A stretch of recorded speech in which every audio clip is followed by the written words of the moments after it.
இன்றைக்கி லஞ்சுக்கு வெண்டைக்காய் புளிக்குழம்பு வச்சு வாழைக்காய் ஃப்ரை தான் ரெடி பண்ணியிருந்தேன். நிறைய பேர் வெண்டைக்காயை துணியால் தொடச்சிட்டு தான் கட் பண்ணி குழம்பு வைப்பாங்க. பட் எனக்கு வாஷ் பண்ணி வைக்கிறதா பிடிக்கும். நீங்கள் வெண்டைக்காயை தொடச்சிட்டு யூஸ் பண்ணுவீங்களா இல்லை வாஷ் பண்ணி யூஸ் பண்ணுவீங்களான்னு கமெண்ட் பண்ணுங்கள். இப்போ வெண்டைக்காய் குழம்பு எப்படி செய்யுதுன்னு பார்க்கலாமா?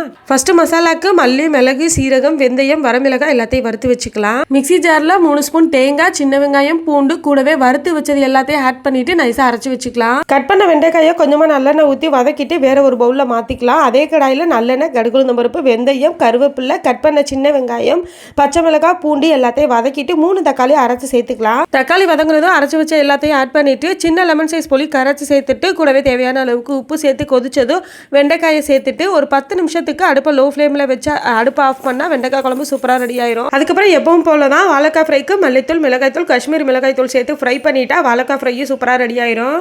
குழம்பு கொதிச்சிட்டு இருக்க நேரத்துக்குள்ள வாழைக்காய் ஃப்ரையும் ரெடி பண்ணிட்டு சூப்பராக சூடாக வச்சு சாப்பிட்டாச்சு லஞ்சு.